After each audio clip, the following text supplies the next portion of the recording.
Muy bien, buenas tardes.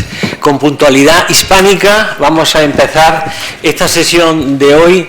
Os doy la bienvenida, las gracias por estar aquí a todos, en particular a los más jóvenes, a los estudiantes universitarios de Jaén, que son los que nos están haciendo en la económica eso que yo llamo un lifting cultural, ¿no? Nos están rejuveneciendo y esta es su casa. También quiero dar las gracias a los integrantes de la Junta de Oficiales que nos acompañan y que también en una tarde como esta, que invita a poco a salir, aunque yo les comentaba antes a los amigos que si viviéramos en Edimburgo entonces tendríamos que suspender todas las actividades culturales, académicas. Estamos muy bien acostumbrados al buen tiempo y cuando las inclemencias del tiempo pues se manifiestan, estamos en invierno, no olvidemos que estamos en enero, nosotros seguimos adelante contra viento y marea, La cultura no para y en este caso hoy a mí me cabe el honor de dar la bienvenida junto a todos ustedes, a todos vosotros, permitidme que os tutee, al profesor don Antonio Jiménez Blanco y Carrillo de Albornoz, que está aquí a mi derecha, que es el conferenciante que ha tenido a bien venir desde Jaén de la mano de nuestro querido don Juan Arévalo, que es el que lo ha portado hasta aquí con bien, y le doy las gracias en particular, y a Salvador Martín Valdivia, mi compañero y sin embargo amigo de la Universidad de Jaén, que es catedrático de Derecho Administrativo de nuestra universidad. Así que muchas gracias a todos, a Salvador, por supuesto a don Antonio Jiménez Blanco, que para muchos de los que nos dedicamos al derecho público y en definitiva al conocimiento es un referente y un maestro. Así que muchas gracias, Salvador.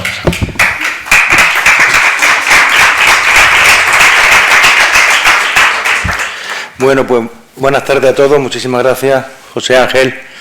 Gracias por darme la oportunidad en particular de presentar a Antonio Jiménez Blanco, mi maestro, a una persona que efectivamente ha hecho escuela en la Universidad de Jaén y en el ámbito de nuestra rama del derecho, pues mucho más. Y también agradecerle a ustedes, como dice José Ángel, la valentía de haber acudido a un acto como este en un día tan inhóspito para los jienenses como el que hoy hemos vivido.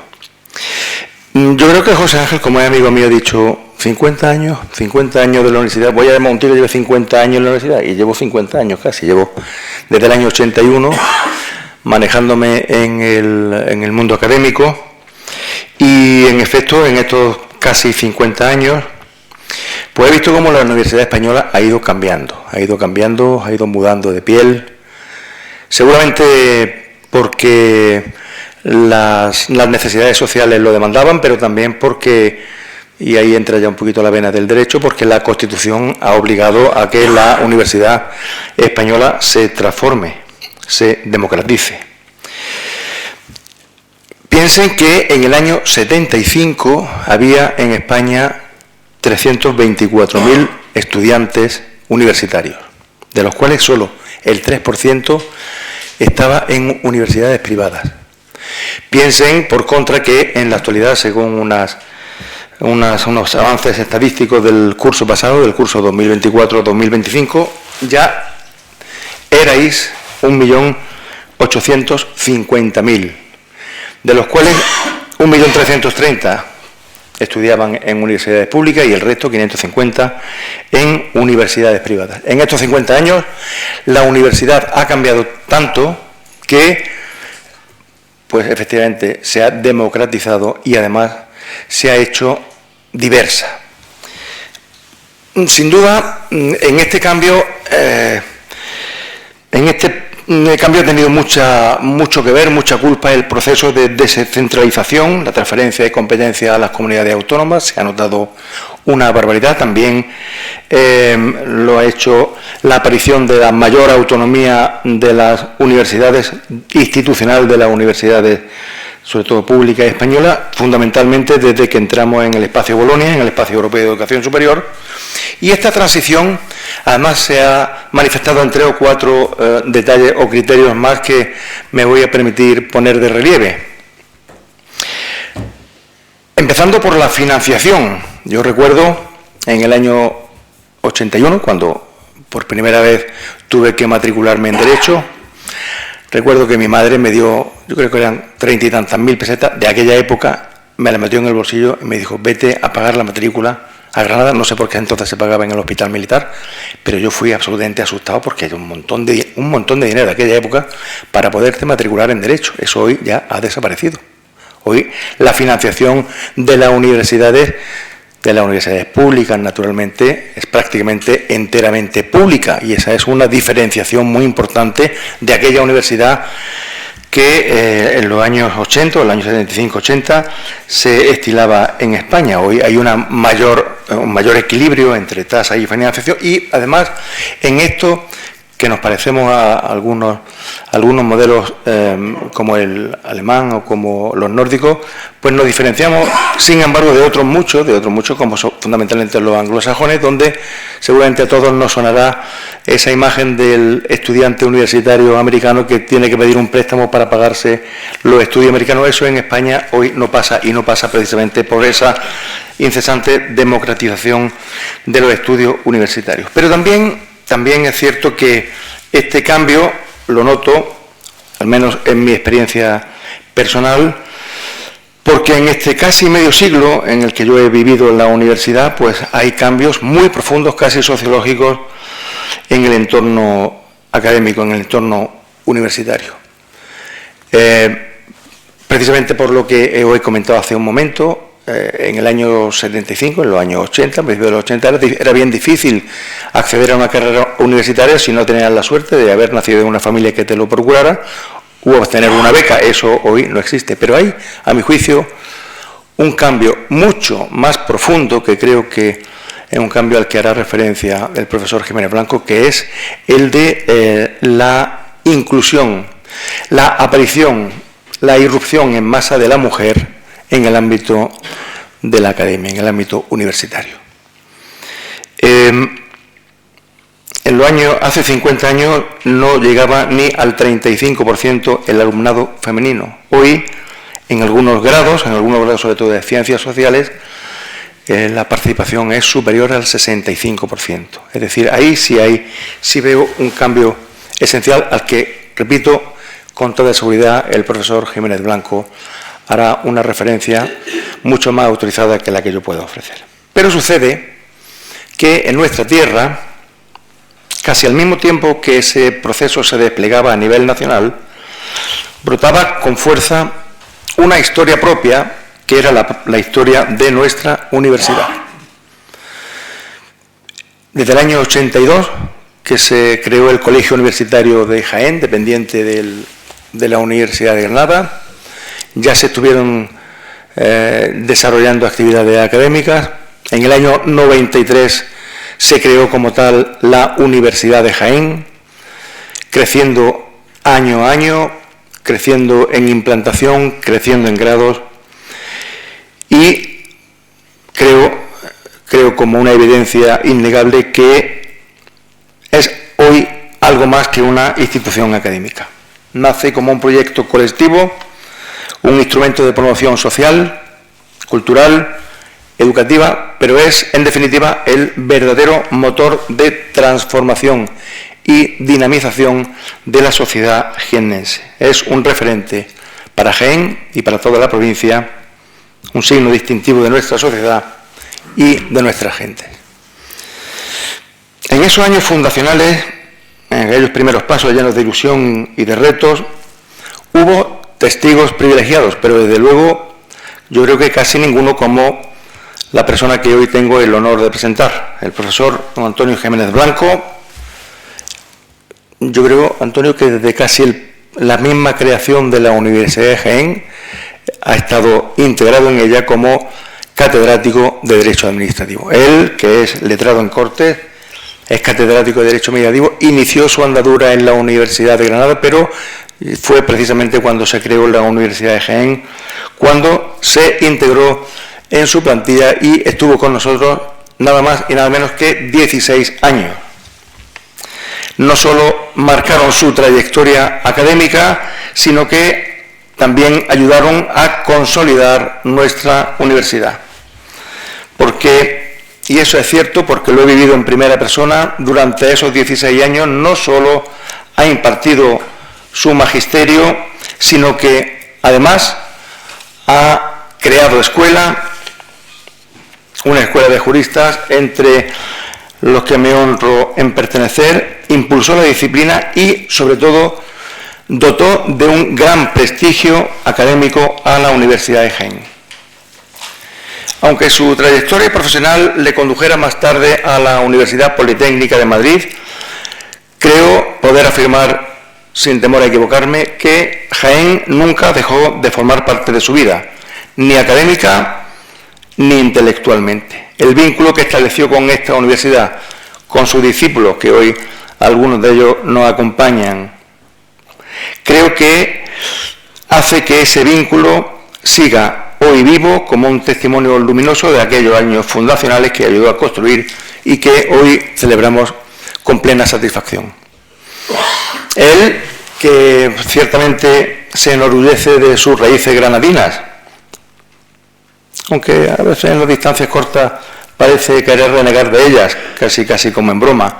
También lo hace de su arraigo andaluz, de la cercanía con muchas universidades andaluzas con las que participa asiduamente, Sevilla, Málaga, Granada y, por supuesto, con la Universidad de Jaén, en un vínculo, repito, que trasciende lo académico, que se nutre de lo humanístico, de lo personal y de lo cercano, una conexión que nos recuerda que la universidad no es solo un espacio académico, no es solo un espacio de conocimiento, sino también de afectos, de experiencias compartidas y de memoria viva, en definitiva.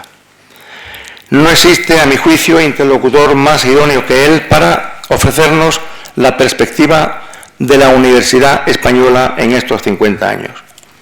Su dilatada experiencia y su excepcional trayectoria académica le proporcionan un observatorio privilegiado desde el cual ha podido contemplar la evolución de la Universidad Española. Además, su profundo conocimiento de Jaén, adquirido desde el interior de la universidad, le otorga esta visión singular y cercana de la dinámica universitaria local y nacional. Sin más, hoy nos brinda su propia interpretación sobre estos cambios y sobre estas transformaciones que la Universidad Española ha experimentado durante los últimos 50 años, que, si se me permite la expresión, podemos denominar como los años de la Universidad Democrática. Sin más, y agradeciendo al profesor Jiménez Blanco su presencia en este acto, le cedo la palabra. Muchas gracias.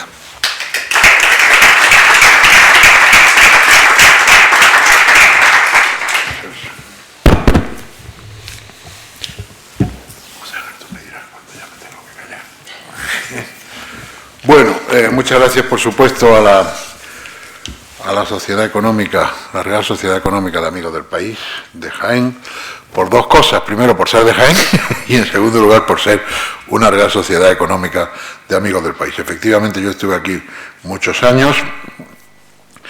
Dejé de estar en el año 2009, hace ahora ya 17 años, pero, en fin, aunque la rama se separó del tronco, le sigue siendo secretamente fiel, como dicen algunos amigos míos mexicanos, con respecto a su relación con España. Y luego, por supuesto, de la Sociedad Económica, pues claro, ¿quién no se acuerda de Olavide? ¿Y quién no se acuerda de las nuevas poblaciones de Sierra Morena? ¿Y quién no se acuerda de Carlos III? ¿Y quién, quiero decir, es una sociedad económica peculiar? No es la del conde de Peñaflorida, de San Sebastián, pero casi, me explico, por pedigrí, vamos a decir así. Muchas gracias, en segundo lugar, a ti, José Ángel, por tu amabilísima invitación, a Salvador por su presentación, a Juan Arévalo, que efectivamente me ha traído esta mañana en coche desde Madrid, en un viaje accidentado, habría que decir, pero que ha terminado felizmente, Y en tercer lugar, aunque no el menos importante, a todos y cada uno de los presentes por haber venido. Efectivamente, hoy es un día particularmente desdichado. Cuando José Ángel y yo acordamos que este día fuera el día 28 de enero, no podíamos saber nuestra puntería. El día peor del año, que no debemos fijar más fechas tú y yo, José Ángel, porque es que evidentemente lo nuestro no es la profecía. Bueno, estamos recién concluido el año 2025, que ha sido el año de 50 años de la muerte de Franco, que el gobierno anunció que iba a organizar 100 actos, que yo no creo que no ha organizado ninguno, cosa que no digo con tono de denuncia, sino con tono de alivio, más bien, porque no quiero pensar. Bueno, y en breve se van a cumplir otros 50 de la Constitución, porque entre la muerte de Franco y la Constitución no pasaron más que 3. Con lo cual, dentro de otros 2 años, ya no quedan más que 2 años, tendremos otros 50 de la Constitución. ¿Por qué en el título pusimos, José Ángel y yo nos equivocamos, evidentemente, en la fecha, pero creo, sin embargo, que no fue tan grave el error del título? ¿Me explico? Algo más de medio siglo de evolución de las universidades, porque yo creo que la evolución de las universidades, aparte de hablar, por supuesto, de la Constitución, de la muerte de Franco, pero tenemos que remontarnos un poquito más, porque fue muy importante la ley de José Luis Villar Palasí del año 1970, ¿me explico? Y eso nos lleva a algo más de 50 años, eso nos lleva a 56 años. La ley Villar Palasí, en aquella época, aunque había muchos menos estudiantes de los que hay ahora, pero sin embargo se hablaba de masificación, era una palabra que entonces se empleaba mucho más de lo que se emplea hoy, insisto, con una cierta impropiedad conceptual, porque había menos alumnos, y entonces se hablaba, sin embargo, más de masificación de lo que se habla hoy. Y esa masificación tuvo como causa, bueno, tuvo muchas causas, pero una fundamentalmente fue la incorporación de la mujer a los estudios universitarios, cosa que se produjo a lo largo de los años 60. Simplemente con que las mujeres se pusieran a estudiar, ya habíamos duplicado el número, ¿me explico? O sea, donde antes estudiaba 1, pasaron a estudiar 2. Duplicar simplemente con ese solo dato. Hubo más circunstancias, luego aludiré a ellas, pero ese hecho es un rasgo, no es por otra parte un rasgo privativo español, la incorporación, la igualdad de la mujer, la incorporación de la mujer a la vida social y a la vida académica y a los estudios se produjo en toda Europa, pero como veníamos comentando Juan Arévalo y yo esta mañana en el coche, en España las cosas se producen siempre con un cierto retraso. Yo no creo en el excepcionalismo español, España no es excepcional, sí creo en el rezago español. Las cosas se producen aquí con 20 o 30 años de retraso. Y la incorporación de la mujer a la universidad, que fue un fenómeno que en Europa pues, se produjo en los años 30, 40, 50, aquí no llegó hasta los 60 o hasta los 70. ¿Me explico? Bueno, aunque yo soy jurista, no voy a hablar de leyes, porque creo sinceramente que en esta materia las leyes son, en general las leyes no son casi nunca importantes en nada, lo digo abiertamente, pero en este caso menos. Lo dice la propia Ley General de Educación de 1970, en una ley sobre esta materia forzosamente debe ser menor la dosis de juridicidad en sentido estricto. Hay otros factores, dice literalmente el preámbulo, la exposición de motivos, la personalidad del maestro, su relación con los alumnos, la auténtica vida corporativa de los centros docentes y el imprescindible ambiente favorecedor de la enseñanza. Esas cosas no dependen de las leyes. Me explico, las leyes pueden decir lo que quieran, pero si no hay un deseo de aprender por una parte y un deseo de enseñar por otra y una capacidad de interlocución y una empatía, las leyes pueden decir lo que quieran. ¿Me explico? No, al final la vida tiene su propia dinámica y sus propias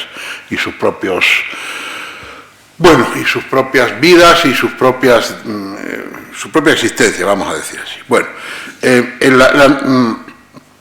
esa ley fue muy importante porque engancha con otra ley que también es muy citada, que es la ley de Claudio Moyano de 1855, 115 años antes. La sociedad española del año 1855 era absolutamente distinta de la actual, ya era distinta de la ley Villar Palasí de 115 años después y por supuesto mucho más distinta de la actual, no sé, 170 años más tarde. No eran más que 15 millones de habitantes. El 75% de ellos analfabetos, me explico, por supuesto la presencia de la mujer en la universidad, en fin, las escuelas de ingenieros de las que yo hablo con algún conocimiento de causa por estar en la Politécnica desde hace ya 17 años, pues concretamente la de agrónomos se había creado ese mismo año, en el año 1855, un jovencísimo ministro de Fomento, Manuel Alonso Martínez, llamado, por cierto, unos cuantos años después a tener un papel protagonismo en el Código Civil y en el Código de Comercio, fue el que creó, siendo, como digo, ministro de Fomento, luego lo sería de Justicia, la Escuela de Ingenieros Agrónomos. La de Caminos se había creado un poco antes, con un canario importantísimo, Agustín de Betancourt, me explico, que tiene un lugar propio en la historia de la ingeniería española. Pero en aquella época las escuelas técnicas eran organismos autónomos de los ministerios correspondientes. Quiero decir, la Escuela de Agrónomos era un organismo autónomo del Ministerio de Agricultura, la Escuela de Caminos un organismo autónomo del Ministerio de Obras Públicas, porque eran escuelas de funcionarios. Es lo que eran, escuelas de funcionarios. Pasaron a ser universidades mucho después, precisamente con la ley de Villar Parásito. Bueno, voy a tratar, se pueden hablar de 14.000 cosas, yo voy a seleccionar 5 nada más, ¿no? 5 cosas entre las muchísimas que se nos pueden traer a la cabeza. Lo primero es un debate que yo creo que está bastante abierto porque nos falta un diagnóstico, o por lo menos me falta a mí, me explico, y las otras 4 cosas que voy a decir creo que se puede hablar en términos más objetivos en el sentido de que sí contamos con estadísticas. Quizás unas estadísticas a las cuales en España, por lo menos, en España tenemos un buen sistema estadístico, razonablemente, no quiero hacer ninguna crítica, en fin, así, indiscriminada, pero creo que a las estadísticas nos falta desglose. ¿Me explico? Nos falta desglose. Las estadísticas hay que desglosarlas desde muchos puntos de vista. Hay que desglosarlas primero territorialmente, porque en España las comunidades autónomas tienen muy poquito que ver unas con otras y cada vez más, ¿me explico? Entre otras cosas, pues porque las hay con lengua propia y otras que no tienen lengua propia, y eso tiene muchísimo que ver con la enseñanza. En segundo lugar, porque no es lo mismo la España vacía o vaciada, que son básicamente pues las 2 Castillas, muchas zonas de Asturias y tal, que la España de las grandes áreas metropolitanas. Y en tercer lugar, otra división que no se suele, que en fin, se invoca algunas veces, pero que yo creo que cada vez es más importante, que es la división o el desglose generacional. Entre los jóvenes y los veteranos de Vietnam hay una diferencia que cada vez es mayor. Desglose territorial, desglose por densidad poblacional y desglose generacional. ¿Me explico? Entonces las estadísticas, yo veo esas cosas que leemos en los periódicos de que no sé cuánto % de los españoles piensan tal o cual cosa sobre este o aquel problema, pero yo sin un desglose, francamente me siento poco, no me siento con información suficiente como para poder formarme mi propia opinión.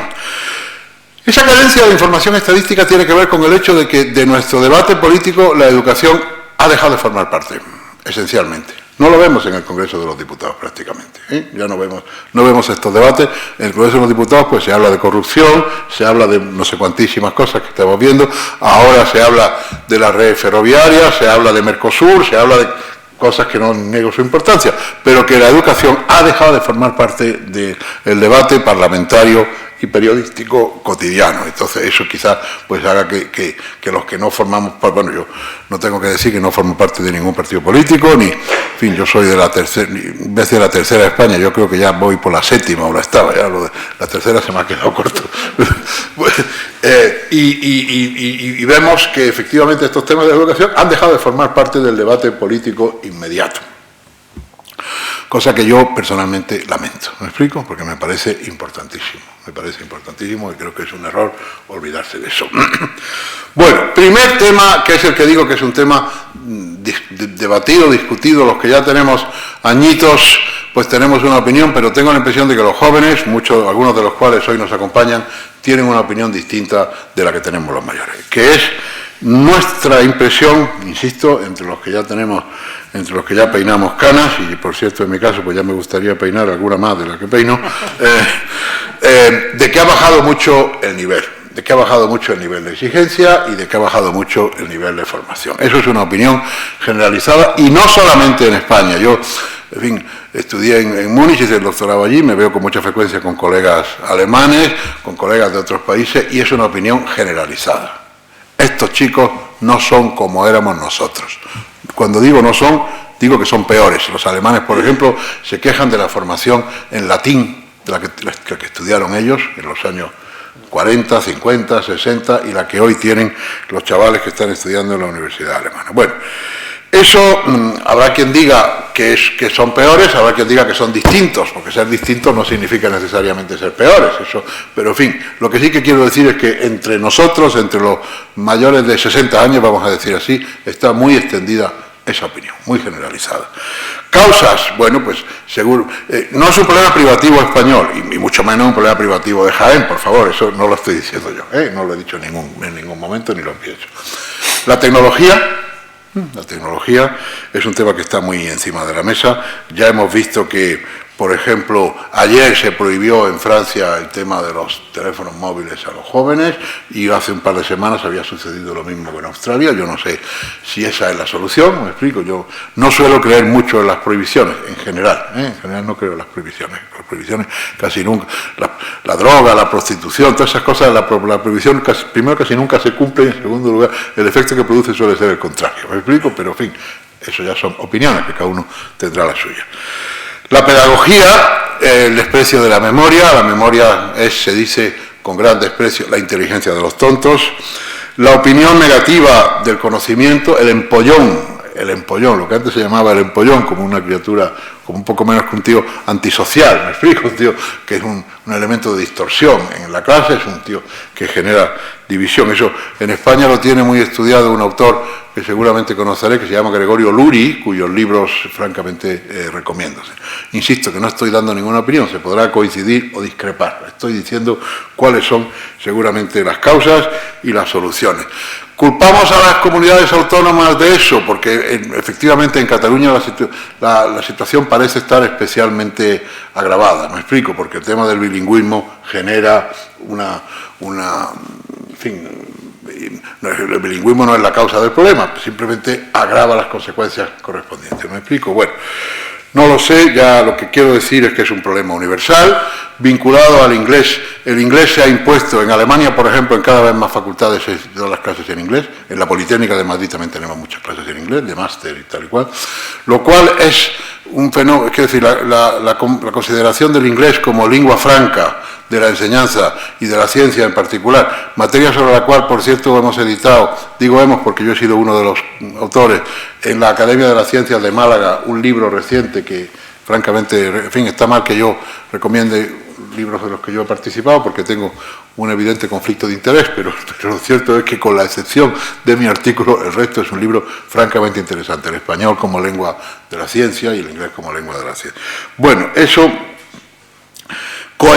La extensión del inglés en Alemania, por ejemplo, como lengua de la ciencia, es perfectamente compatible con la crisis absoluta de las universidades anglosajonas, que vemos en el periódico a diario, tanto en las universidades norteamericanas como en las universidades inglesas. ¿Me explico? Entonces, el idioma inglés crece como lengua franca y, sin embargo, las universidades, tanto inglesas como norteamericanas, han dejado de ser lo que eran. En el Estados Unidos, pues o bien las universidades están dominadas por la mentalidad woke, o bien están dominadas por la mentalidad Trump, pero los que estamos a mitad de camino de las dos cosas, pues no tenemos nuestro sitio, ¿me explico? Porque pues, ni lo uno ni lo otro. Entonces, ya digo, una cosa es el inglés como lengua franca y otra cosa es que las universidades inglesas y norteamericanas sigan siendo o sigan teniendo el liderazgo intelectual que han tenido. Desde luego en ciencias sociales lo han perdido. Yo en ciencias sociales hace muchísimos años que no veo en Oxford ni en Cambridge ningún libro que me merezca la pena. Eso es lo que quiero decir, ni en universidades norteamericanas. Eso es lo que pensamos los mayores. Los jóvenes no tienen esa impresión. ¿Me explico? Yo no veo que los jóvenes, y desde luego mis alumnos, no me piden un mayor nivel de exigencia. O sea, no se quejan de que yo no les esté transmitiendo todos los conocimientos que ellos van a necesitar. No me piden que yo les dé más número de clases. No me piden que el nivel de los exámenes tenga más grado de exigencia. No me lo piden. ¿Me explico? Quiero decir, ellos no participan de esa idea de que están siendo insuficientemente educados o mal educados. Ellos siguen la idea típica de los alumnos de la ley del mínimo esfuerzo, estas cosas que te dicen y cuando yo les recomiendo, y ese libro hay que leérselo, como si eso fuera una tragedia, hay que leérselo, a ver, que pase de mí este cáliz, me explico, hay que leerse este libro, como si leer un libro fuera poco menos que una maldición bíblica, un castigo, una cosa que a uno, me explico, son ese tipo, y es necesario, te pregunto, mire usted, necesario no es nada, ¿sí? Necesario no es absolutamente nada en la vida, no es necesario, hombre, es comer para no morirse y respirar, me explico, pero salvo eso, necesario no es leerse nada. Lo que quiero decir es que si usted quiere aprobar, si usted quiere tener algo más que un 5, si quiere tal, pues hombre, le vendrá bien leer, me explico, porque leer un libro o en el mundo del derecho, leerse una ley o leer una sentencia, pues eso no se come a los niños crudos, pero la impresión que ellos tienen es que eso sí se come a los niños. Hay que leérselo, te lo preguntan así, como diciendo, a ver, si este tío me puede tener conmigo la piedad de disculparme de ese gravamen extraordinariamente enojoso que me quiere echar encima de la espalda. Bueno, ese es un punto primero. ¿La educación es peor que hace 50 años o simplemente es distinta? ¿Me explico?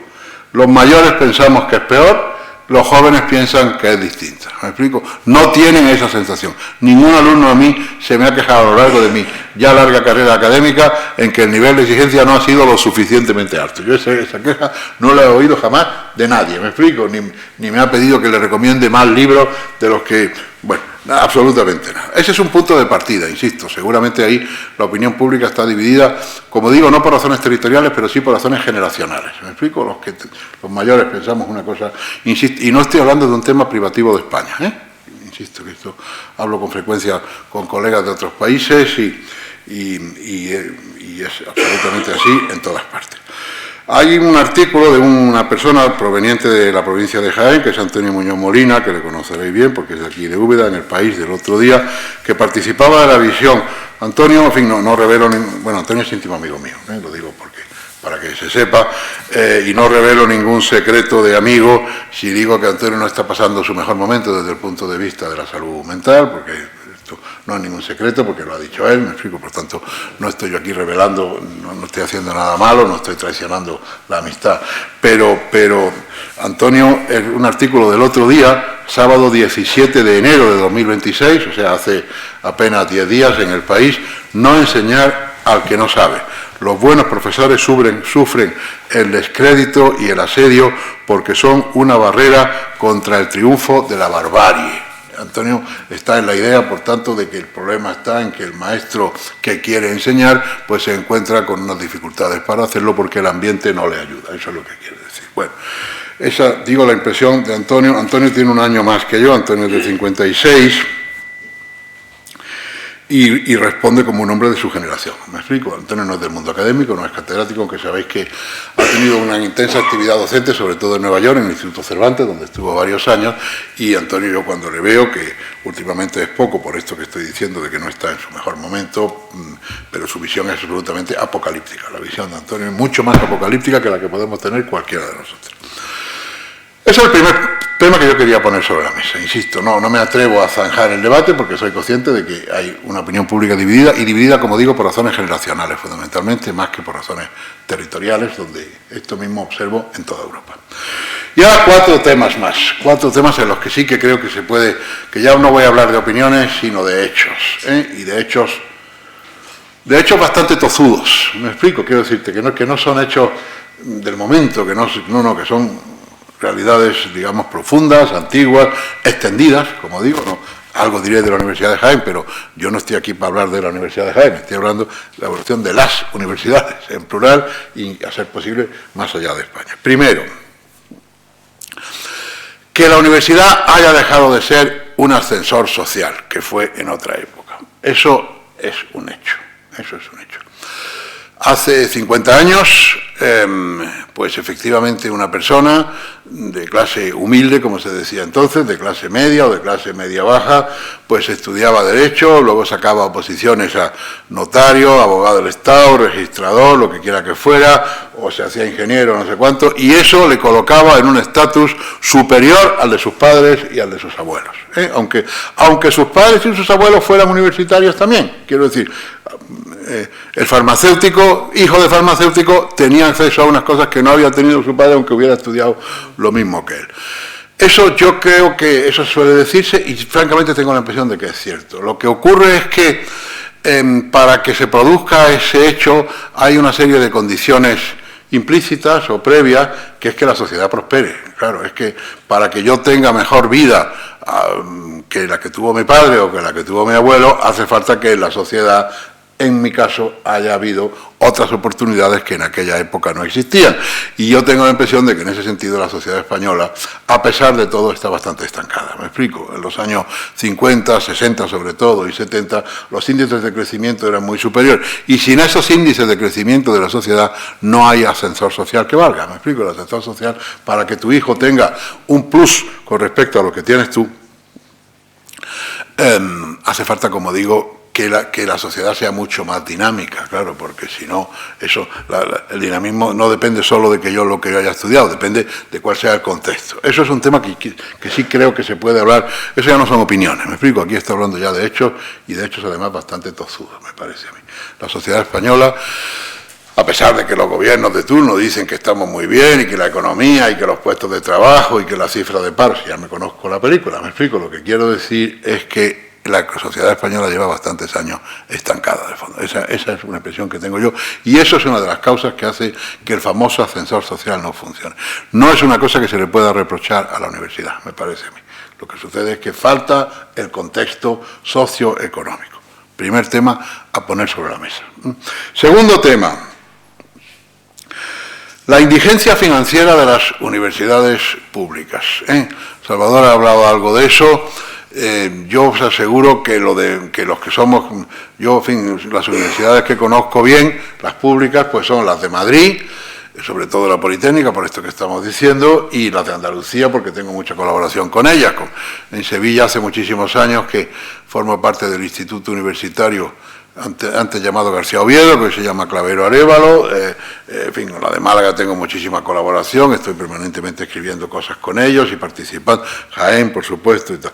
Os aseguro, no podéis imaginaros el grado de indigencia. Yo estuve el otro día en Málaga, que Lourdes estuvo por allí, me reservaron en un hotel, bueno, un hotel razonable, ¿qué tal? Y fui a pagar, fui al desayuno, y resulta que el desayuno no estaba incluido en no sé qué, lo tuve que pagar. Yo me explico, por supuesto pagué con mucho gusto, pero, y colegas de Sevilla que vinieron a esa misma historia tenían un presupuesto de 60 euros que no les daba para ningún hotel en Málaga, y tuvieron que irse a dormir a Torremolinos, y luego coger en coche y no sé cuánto y tal. El nivel de indigencia de las universidades andaluzas y madrileñas, hablo de lo que conozco, me explico, no sé, yo en Oviedo he ido también, voy con frecuencia porque son amigos míos, en fin, en otros sitios en los que me piden colaboraciones, pues, pero en fin, no tengo esta intensidad de vivir en la sensación de la indigencia, es esa cosa de...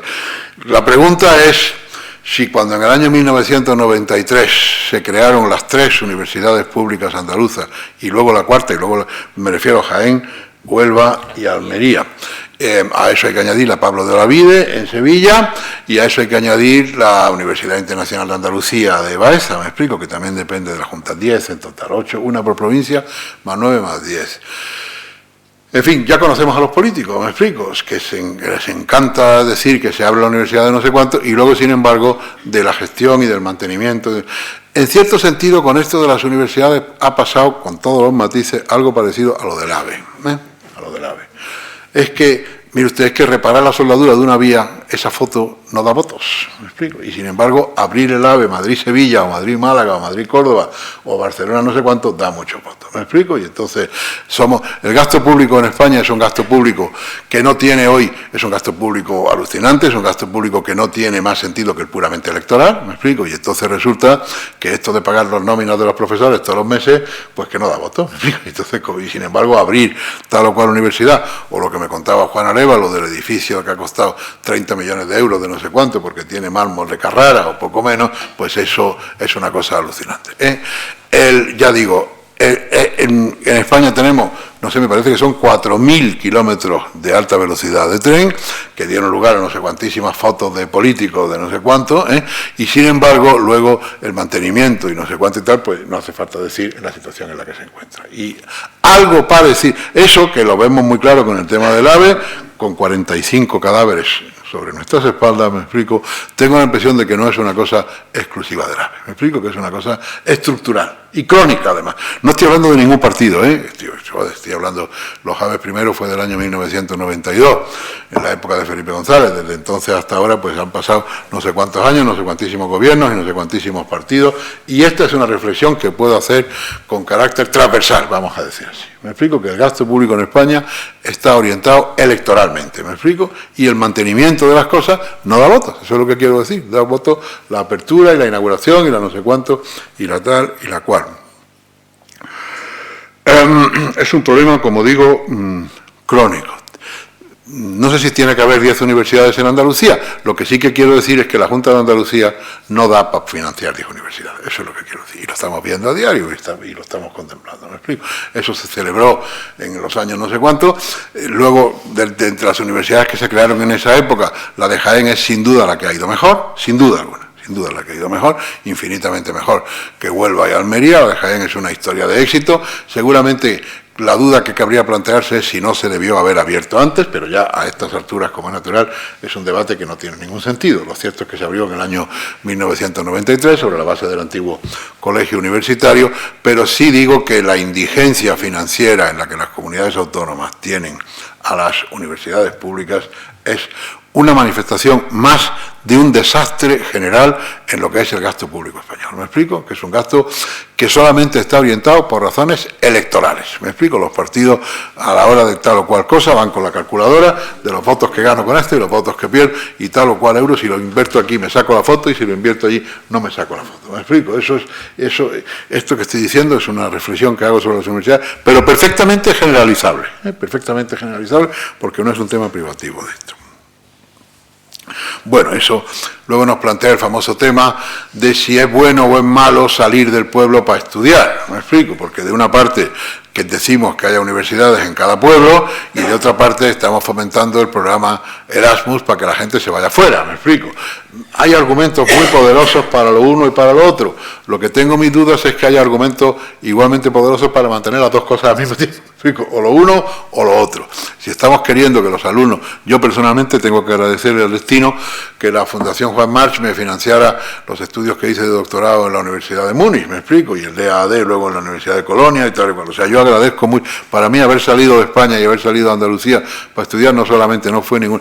Tener que salir, mire usted, si es que es lo mejor que me pudo pasar, me explico, eso es que no es ninguna desgracia, me explico, no es ninguna desgracia y estoy encantado de la vida de haberlo hecho y agradecido. Eso fue, de eso se trató la Junta de Ampliación de Estudios en el año 1907. La Junta de Ampliación de Estudios, que es una institución capital en la vida académica española, es del año inmediatamente posterior al Nobel de don Santiago Ramón y Cajal. El Nobel de Ramón y Cajal es del año 1906, la Junta de Ampliación de Estudios del año 1907, estamos hablando de la época de Alfonso XIII, y eso fue importantísimo. Más de 3.000 personas salieron de España, pudieron estudiar fuera, algunos de ellos llamados luego a tan altos destinos como por ejemplo Negrín. Negrín es conocido como ministro de Hacienda en la época de la Guerra Civil, con el tema del oro de Moscú, súper discutido, pero Negrín, mucho antes que eso, era un hombre importantísimo como catedrático de Fisiología, como prohombre de la Ciudad Universitaria de Madrid, me explico, y como muchísimas otras cosas.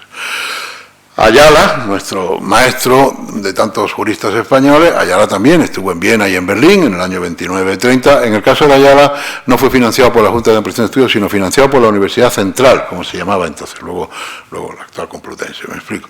Pero bueno, lo que quiero decir es que haber estudiado fuera, los que lo hemos hecho, me explico, yo por lo menos me reconozco enormemente deudor, me explico, de esa circunstancia que me ha regalado la vida y que aprecio. Mucho más que haberme tenido que haber estudiado en Granada, me explico. Yo estudié en Granada porque yo era de allí, es una ciudad universitaria y porque tal, pero sinceramente si yo hubiera estudiado fuera, que tengo la impresión de que no me habría pasado absolutamente nada. Alguien me lo tenía que haber financiado, todo eso ya me lo sé. Lo que quiero decir es que abrir una universidad en cada pueblo tampoco es gratis, entonces habría que hacer un análisis de costes que creo que no ha hecho nadie, de qué es lo que es menos caro, si lo uno o lo otro, me explico. Y en España se ha optado por las dos cosas, en España y en Europa las dos cosas al mismo tiempo. De una parte, ampliación de universidades en todas partes y de otra parte, fomento mediante el programa Erasmus a que usted se vaya a estudiar a no sé cuánto. Segundo de los 4 temas que quería tratar. Tercer tema, número de alumnos y centros educativos y a su vez dentro de esos temas públicos o privados. En Madrid, por ejemplo, en la Comunidad de Madrid hay 6 universidades públicas y 14 privadas. Es alucinante ese dato, ¿eh? Es alucinante. Y no solamente eso, un 25% de los alumnos de Madrid, de esas 6 más 14 universidades, proceden de otras comunidades autónomas. Otras comunidades autónomas donde hay universidades, me explico, no es que en las comunidades autónomas hay todo. La última que se creó fue la de La Rioja, en Cantabria, las comunidades autónomas uniprovinciales. Pues bien, el 25% de los alumnos de Madrid proceden de otras comunidades autónomas. Eso tiene que ver mucho con las universidades privadas, ya lo sé, eso tiene que ver con ICAD y con no sé cuánto, pero que es un dato de que el hecho de crear universidades en cada sitio no significa que la gente no se vaya a buscar la vida en otro lado, buscando... Bueno, esto de las universidades privadas también es un tema que yo creo que merece la pena, que habría que reflexionar con más detalle del que se está haciendo, porque a mí me parece que por universidades privadas hemos entendido históricamente las universidades religiosas. ICADE de los jesuitas, el ICAI de los jesuitas, Navarra, el Opus Dei, el CEU, San Pablo, me explico, todo lo que ya sabemos. Hoy las universidades privadas no tienen nada que ver con eso, las universidades privadas son básicamente de fondos de inversión, me explico. Las universidades privadas históricas eran de órdenes religiosas y no tenían ánimo de lucro, hoy tienen ánimo de lucro. Me explico, eso ha cambiado, no tiene nada que ver una universidad privada con otra, me explico, son de fondos de inversión y aspiran, como todo fondo de inversión, a lucrarse. Bueno, luego tenemos el tema de las cifras de empleabilidad de unas y otras, y bueno, las estadísticas habría que distinguir por grados. Bueno, no entro ahora en el detalle porque se nos llevaría muy lejos, ya he consumido mucho tiempo. Tema de las mujeres universitarias, también voy a hablar de hechos y de estadísticas. En el año 1940-1941, después de la guerra, inmediatamente después de la guerra, es una cifra que es un dato para mí, por ejemplo, y para muchos de mi generación, pues es cuando estudiaron nuestros padres. En el año 40-41 estaba mi padre estudiando en la Facultad de Derecho de Sevilla. Había 26.000 hombres en la Universidad Española y 4.000 mujeres, eran apenas el 8%. Eran el 8%. Ya, hombre, ya no era el tiempo de las pioneras, la primera, no sé qué, doña Emilia Pardo Bazán, no sé, bueno, ya no, hombre, ya eran un 8%, ya eran unas cuantas, había 4.000 mujeres en la Universidad Española. Bueno, pero seguía siendo el 8%, o sea, muy por debajo del 5%. Luego, ya en los años 56-57, las mujeres habían pasado a ser el 18%, y en el año 69, año anterior a la ley de Villar-Palasí del año 70, habían pasado a ser un 30%. En el año 74 a 79, que son los años final del franquismo, transición y constitución, que es cuando yo estudié en la Universidad de Granada, en mi clase ya había más mujeres que hombres. La superación de nivel global, no solamente en derecho, se produce en el año 1986, unos años más tarde, 7 años más tarde de que yo terminara. Ya no hablo de la Facultad de Derecho de nada, sino de, en general de toda la Universidad Española. Son fenómenos, como diría Fernando Brodel en su famoso libro sobre el Mediterráneo, de longue durée. Quiero decir, son fenómenos que no se pueden estudiar. Lo que me importa no es la foto fija, me importa la película, ¿me explico? Y la película a 30 años, ¿me explico? Bueno, ahí también el desglose hay que hacerlo, como siempre, por licenciaturas o por áreas de conocimiento o por especialidades. Por ejemplo, en lo que es la formación de docentes, o sea, magisterio, hoy las mujeres son el 90%. Eso ha sido casi siempre así. Las maestras, ¿me explico? El 90%. En psicología el 75%, en veterinaria el 75%. En veterinaria el 75%. En ciencias de la salud, medicina 70%, enfermería 81%. Es muchísimo. Y sin embargo, en las carreras STEM, en las ingenierías, siguen siendo, no solamente son muy pocas, 20-25%, sino que es un porcentaje decreciente en los últimos años. Es una cosa curiosa, o sea, pocas y decreciente. Es curioso, en los países nórdicos, siempre ponemos como ejemplo de países que van por delante de nosotros en este tema de la igualdad de la mujer, su libertad sexual, su libertad profesional, siempre ponemos como ejemplo a los países nórdicos, ¿no? Los países Suecia, Noruega, Dinamarca, Finlandia, tal. Pues pasa más o menos lo mismo. En las carreras técnicas en Suecia y en Finlandia el porcentaje de mujeres sigue estando en estos porcentajes bajos, 20 el 25%. Es una cosa muy curiosa.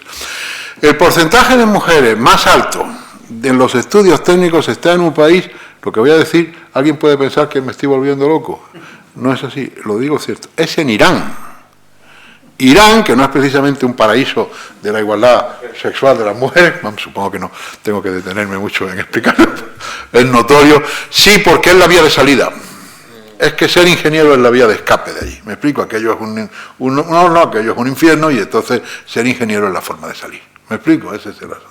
Curiosamente, en un país como Irán, con las características tan peculiares que tiene y tan poco recomendable desde este punto de vista, es sin embargo un país que en ese sentido el porcentaje de mujeres ingenieros es superior al de Dinamarca. Bueno, una cosa, insisto, que alguna explicación tiene que tener porque es contraintuitivo. ¿Me explico? Es una cosa que nos puede llamar la atención. Bueno, resumiendo, nivel bajo o solamente distinto de los estudios, ese es el debate, y luego los 4 hechos. Universidad como no ascensor social, hoy notoria insuficiencia de la financiación pública, seguramente como consecuencia, insisto, del carácter electoral, estructuralmente hablando, del gasto público. Tercero, universidades privadas, universidades públicas y el concepto de universidad. Y cuarto, tema de las mujeres. ¿Me explico? Esos son los 4 temas que yo quería poner sobre la mesa y de los cuales he ilustrado, insisto, intentando no hacer un análisis ideológico, ni mucho menos un análisis partidista. Claro que no es el mío, porque no es ese medio. Haciendo reflexiones, digamos, de carácter más general y más transversal y, sobre todo, remontándome, no ya a la época de Franco, sino más arriba. ¿Me explico? Remontándome a Villar Parasí y a los años 60 y a la ley de Villar Parasí del año 70, de la cual ya simplemente me queda por decir un par de cosas para terminar.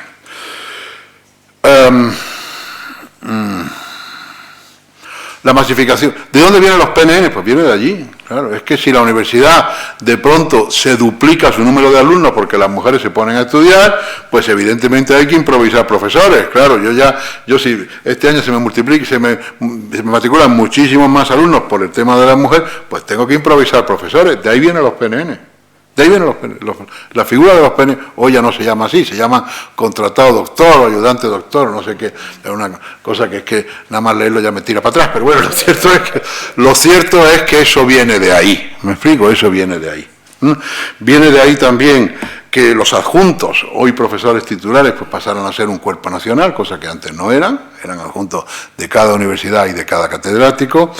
Artículo 118, disposición transitoria séptima, con un acceso único. Se preservó el decreto del año 1931, el decreto de la República, es un decreto de los primeros días de la República, siendo ministro de Instrucción Pública. Entonces el ministerio no se llamaba de Educación y Cultura, se llamaba Ministerio de Instrucción Pública y Bellas Artes. Instrucción Pública de Arte significa educación y cultura, literalmente.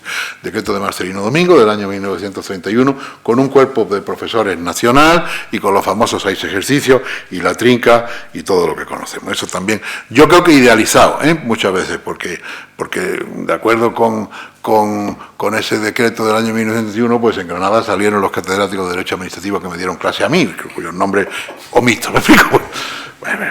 Que tampoco vayamos aquí a creernos que antes se ataban los perros con longaniza, como suele decirse. Bueno, la creación de las universidades politécnicas es de ahí también, es del año, universidades politécnicas o dotación de estatus universitario a las escuelas politécnicas, aunque la universidad no sea politécnica, me explico.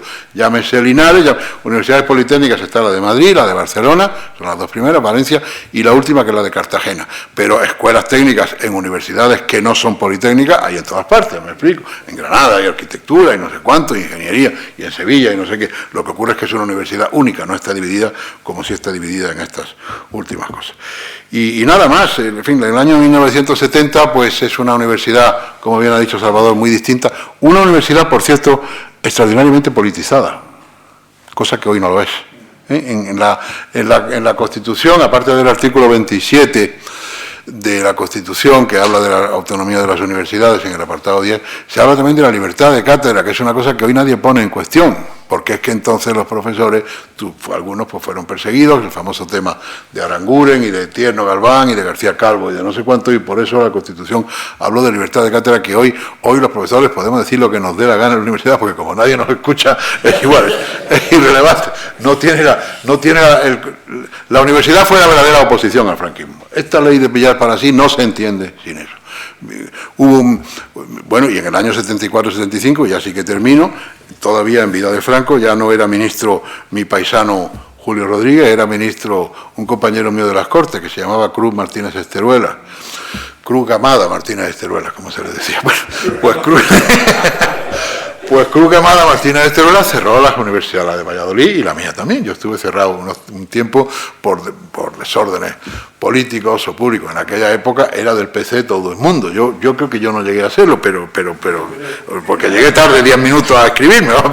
pero en aquella época es que era casi obligatorio. Era el partido único, digamos, de los alumnos y de muchísimos profesores, ¿me explico? Y bueno, eso... ¿Mejor o peor que lo actual? Pues vuelvo a decir lo mismo, yo qué sé. Los que tenemos años, pues tendemos a tener cierta nostalgia del pasado, cierta idealización. Quizá la universidad inglesa es hoy mucho peor que la de hace 50 años, Oxford y Cambridge, o es que lo teníamos idealizado. O sea, ¿ha bajado tanto o es que no estaba tan alto como nosotros pensábamos? ¿Me explico? A lo mejor más que... Mi amigo Miguel Ángel Aguilar, que es físico, le gusta mucho hablar del gradiente. El gradiente, digamos, las cosas bajan así, ¿no? En plan de 45, a lo mejor no ha bajado 45 grados, a lo mejor simplemente es que nosotros la teníamos demasiado alta, ¿me explico? No es un tema de que haya bajado, sino es como la jurisdicción contenciosa. Uno lee los libros de Enterría, la jurisdicción contenciosa es una cosa magnífica y luego ve uno lo que es, ¿no? Entonces, bueno, entonces, ¿es que ha perdido mucho o es que Enterría la tenía idealizada?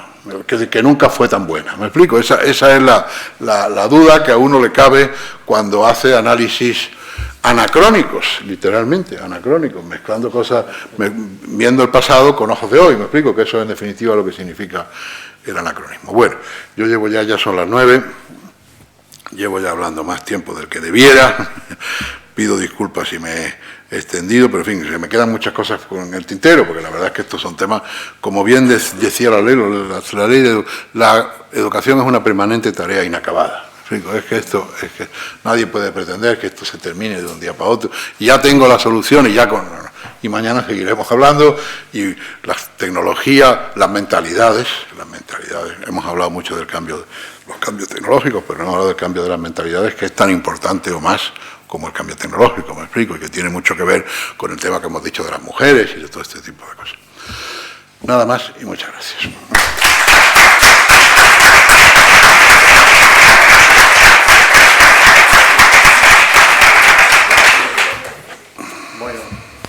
Muchas gracias, Antonio, gracias, Salvador, también por esa presentación que ha hecho de nuestro referente, amigo y maestro. Yo creo que podemos abrir un pequeño debate, ¿no, Antonio? Sí. Nada, Antonio, muchas gracias por tu intervención. Me has recordado, la pregunta va por otro lado, pero eso, ayudante doctor, ayudante no doctor, contratado doctor, peor era en nuestra época. Yo empecé siendo profesor no numerario, no doctor. O sea, por negación. No era nada. Entonces nos definía, bueno, claro, yo digo, ¿yo qué soy? No numerario, no doctor. Bueno, mi pregunta va por otro, trayéndolo al momento actual. Tú has dicho dos comunidades autónomas que tienen este problema, Madrid y Andalucía. Y dentro de Andalucía has puesto el ejemplo de Málaga, que es el caso más extremo. Estamos viviendo un momento difícil. Las universidades en el tema de la financiación. Está claro que aquí en Andalucía había un modelo del anterior consejero de universidad, el mismo presidente de gobierno autonómico actual, Velasco, debimos llamar el modelo Velasco. Era un modelo muy claro, de apostar por un modelo de universidad tipo americano. Velasco se educó y estuvo en Estados Unidos muchos años y yo creo que le prendió aquel modelo y pretendió hacerlo en Andalucía. De tal forma que hubiera 2 o 3 universidades públicas potentes, después colleges, sin mayor trascendencia, donde caíamos Jaén, y después potenciar la universidad privada. Aquel modelo, por un movimiento particularmente en Jaén, pero también en otras provincias, destituyeron a Velasco y vino el nuevo consejero que con piel de cordero, pero que en definitiva está haciendo lo mismo. La realidad actual es tremenda. Es decir, las universidades probablemente en los próximos meses no tengan para pagar la nómina del profesorado.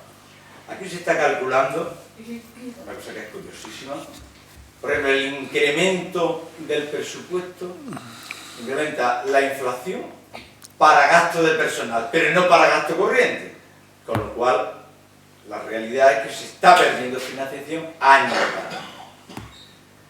Hay una unanimidad en todas las universidades de que esto es inasumible, pero hay una apuesta clara política por potenciar, y se están creando universidades privadas como SETA en primavera.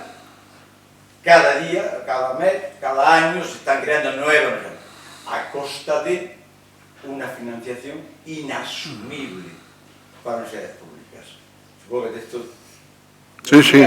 Tu opinión al respecto. Bueno, mi opinión es que ese es un hecho. Yo creo que en ese caso, en eso Andalucía no va por delante, va por delante en Madrid. Me explico, eso que tú estás diciendo es exactamente lo mismo que pasó en Madrid con no sé cuánto, en fin, hace pues 10 años o 15, y eso, insisto, yo no sé si es un tema...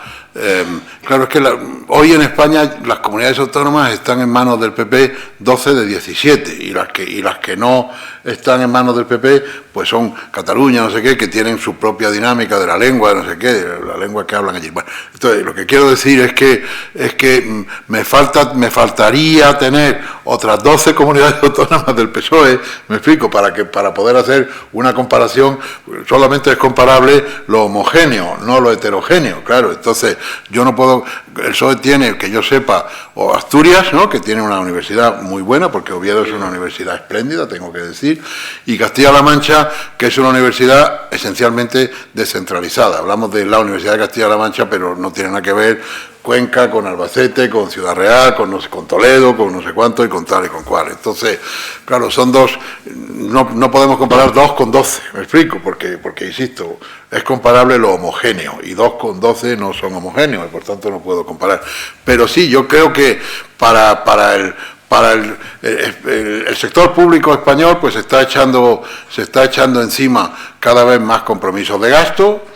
El tema de las pensiones, ayer no se aprobó el incremento de las pensiones, pero se aprobará mañana, es decir, lo damos por supuesto. En España tenemos ya 9 millones... ¿Qué? Bueno, no, pero que quiero decir, si no quiero abrir un debate sobre... Sí, pero que quiero decir, vamos a centrarnos a lo que estábamos hablando. Lo que estábamos diciendo es que hay que incrementar el presupuesto en defensa, por el tema famoso de la OTAN y de no sé cuánto y tal. Se va a incrementar el presupuesto en pensiones, se va a incrementar el presupuesto en no sé cuánto. Y todo eso, pues como es natural, no es gratis, claro, y eso de algún sitio sale, claro, de algún sitio sale. Y en ese contexto... las universidades pues nos pilla en un lado muy malo, estamos muy mal situados. El sueldo, yo tengo por ejemplo 2 hermanos inspectores de Hacienda y ganan muchísimo más que un catedrático. Un gran maestro mío, Miguel Herrero de Miñón, que le conoceréis, constituyente de PRO, Miguel Herrero decía que en España los sueldos de los empleados públicos están en función de su cercanía a la caja. Entonces, claro, los inspectores de Hacienda es que están muy cerca de la caja, y los catedráticos de universidades que nos pillan muy lejos la caja. Que la cercanía a la caja es un criterio geográfico determinante de que tu sueldo sea uno o sea otro. Bueno, Miguel no sé si exageraba un poquito, pero que quiero decir que en ese sentido, ¿por qué los funcionarios de otros muchos sitios, y pongo el ejemplo de los inspectores de Hacienda, porque como digo, me es familiar porque tengo 2 hermanos que lo son, ¿me explico? Entonces... los diplomáticos están muy bien pagados, y es muy lógico que estén muy bien pagados, claro, sobre todo cuando están fuera de España, porque si vives en Washington, no sé qué, pues es evidente. Bueno, pero que lo que quiero decir es que, ¿por qué el embajador de España en Estados Unidos cobra mucho más que el director del Instituto Cervantes de Nueva York? Por poner el ejemplo de 2 representantes españoles en el exterior, uno representante diplomático y otro representante académico, me explico. Eso la Universidad Española y en general la sociedad española y la clase política española pues no lo tiene interiorizado, que esto de enseñar es una cosa que hay que pagarla bien, me explico. Yo francamente no creo que sea un tema de un partido o de otro partido. Yo tengo la impresión de que es un tema, como hemos dicho, voy a decir una expresión médica, un tema crónico. Me explico, que nos podemos remontar al franquismo. Aquí ha habido, hombre, siempre se dice que el momento estelar, digamos, de la Universidad Española y del mundo académico español fue la Edad de Plata de la cultura, los primeros 30 años del siglo XX, ¿no? Vamos a decir así, que culminan en la República, me explico. Pero claro, es que entonces es que eran 4 gatos, es que entonces ya hemos visto los datos, es que en la República la Universidad Española pues tenía, después de la guerra, incluso después, no ya en la República, sino después de la guerra, es que tenía 40.000 alumnos en toda España, y hoy la cifra nos la ha dado Salvador, que es 1,5 millones, me explico. Entonces, ¿cómo voy a comparar 40.000 con 1 millón? Volvemos a lo mismo, me falta, ni la economía española era la misma, ni la sociedad española era la misma. Me explico, eso por hablar de términos puramente cuantitativos, porque luego podemos entrar al análisis cualitativo, como es la internacionalización, que no lo he querido tratar para no estar aquí, pero la internacionalización es un elemento esencialísimo de las universidades, me explico. En aquella época la Junta de Ampliación de Estudios, como digo, que yo es que la menciono mucho, como me parece importantísima. La Junta de Ampliación de Estudios de 1907 para mí es fundamental. La educación española no se entiende sin la Junta de Ampliación de Estudios del año 1907, insisto, consecuencia de otro dato esencialísimo, que es el Nobel a Cajal. El Nobel a don Santiago provoca lo otro. Entonces, ese tema en aquella época, pues en el año 1907, pues se dio prioridad a decir, oye, pues voy a financiar la estancia de, no sé, 3.000 y pico estudiantes españoles hubo fuera de España. La Junta de Ampliación de Estudios dura hasta la República, del año 1907 al año 1936, luego se funde o se rejunta con lo que fue el Consejo Superior de Investigaciones Científicas y el Instituto de España, ya en la Guerra Civil, ¿me explico? Pero bueno, esos 3.000 estudiantes españoles que salieron, he citado a Negrín, pero podemos citar a muchísimos más, de primerísimo orden, Río Ortega, por ejemplo, el gran discípulo de Cajal, en fin, todos aquellos, pues aquello costó un dinero. ¿Eso es mejor que tener un instituto en la Carolina o peor? ¿Me explico? No, es que no habría que optar. Hombre, sería ideal que no hubiera que optar, pero desdichadamente los recursos son escasos, me explico. Y para la educación siempre queda ese el último capítulo, eso es lo que quiero decir. Ya digo, yo no quiero hacer un discurso, no creo que sea justo decir que esto es una cuestión de un partido o de otro, porque me parece a mí que el asunto tiene muchísima más profundidad. Es un asunto crónico, transversal, no sé el calificativo que podemos emplear. Me parece a mí, opinión por supuesto, sometida a cualquier otra mejor fundada. Bueno, Antonio, en primer lugar, darle la enhorabuena a Antonio Jiménez Blanco por todo su trabajo aquí, ¿no?, en la Universidad de Jaén, en el tiempo que ha estado como catedrático y actualmente, porque nosotros nos sentimos siempre deudores de su magisterio y le tenemos un gran afecto. Y yo personalmente le quiero también agradecer el poder haber podido conocer la cultura alemana, la universidad alemana, con estancia, con conocimiento de los profesores que tenemos. Entonces mi pregunta va por ahí.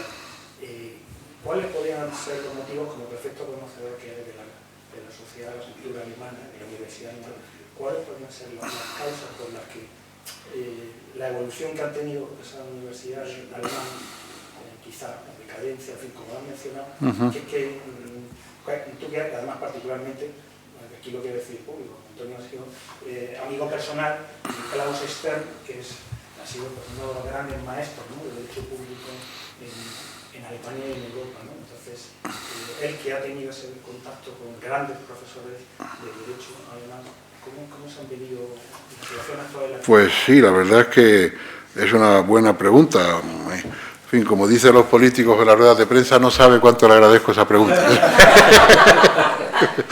Ya sabemos que es un latiguillo que tiene, no sabe cuánto le agradezco. Pues sí, la verdad es que la Alemania de hoy tiene muy poquito que ver con la Alemania de hace 40 años y yo tengo la impresión de que para peor. Yo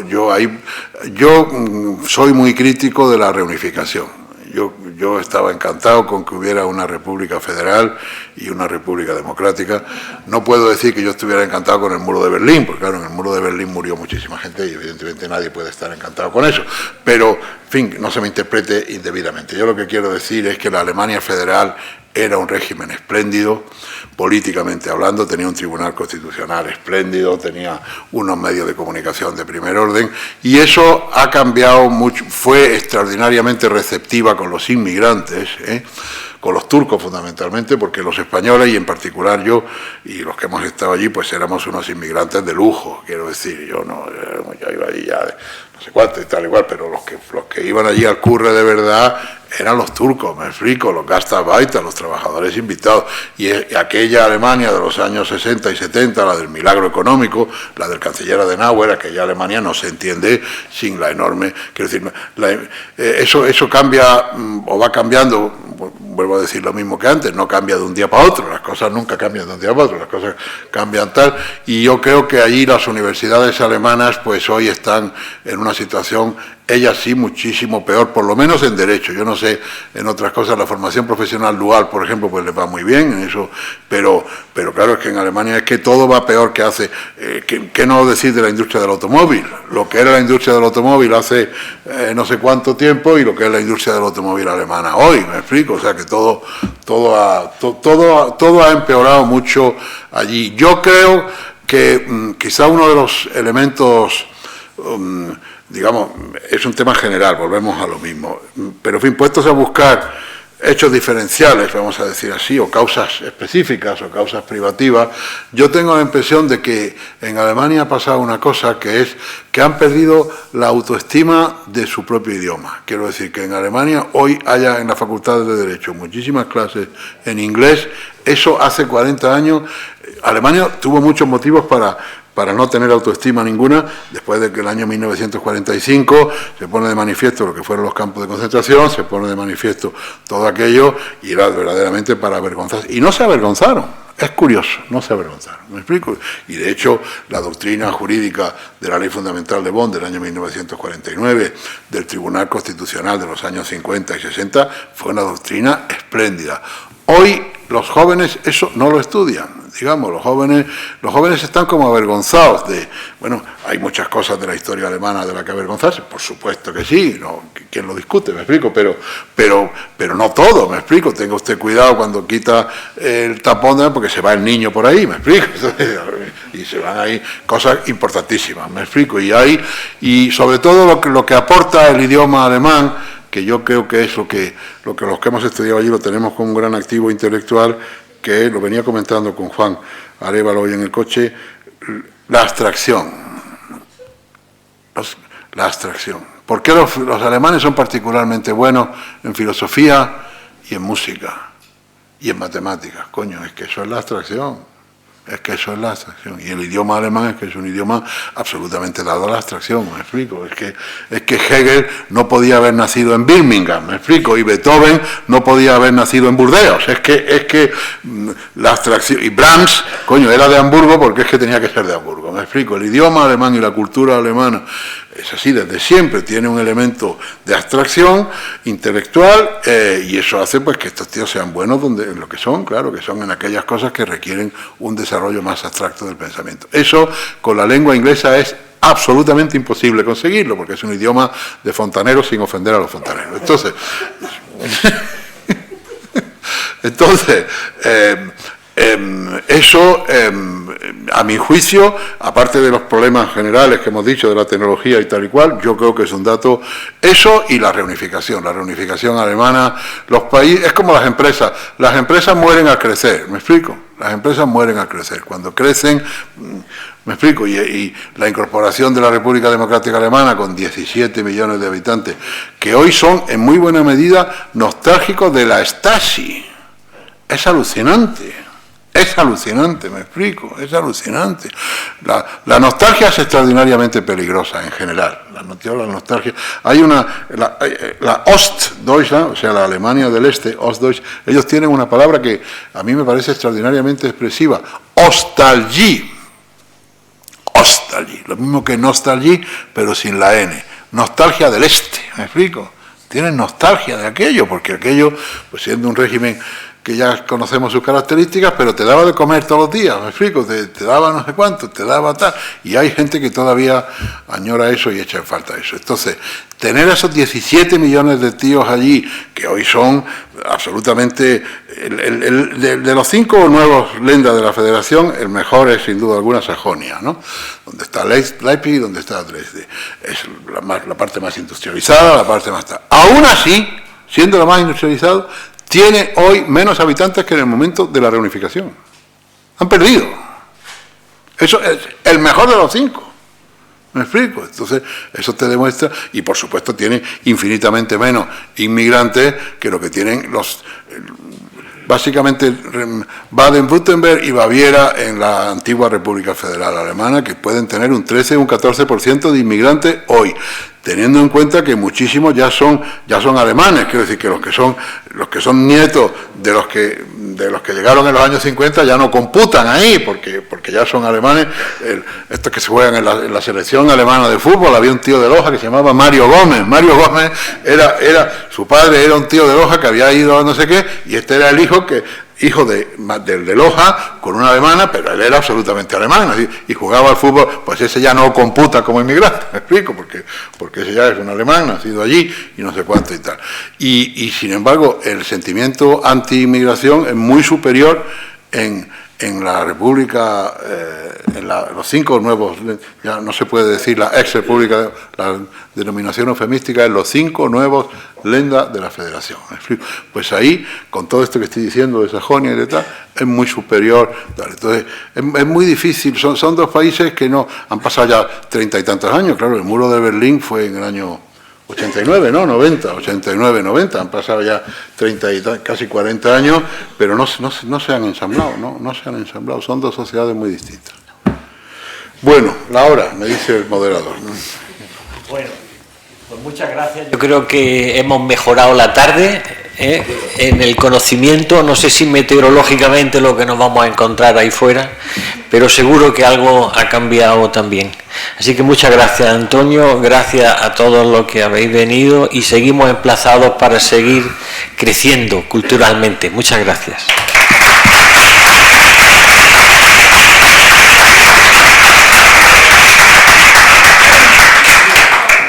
Muy bien. Pues nada, José Ángel. ¿Qué visión? ¿Qué? ¿Qué visión? ¿Te ha gustado? ¿Qué? Magnífico.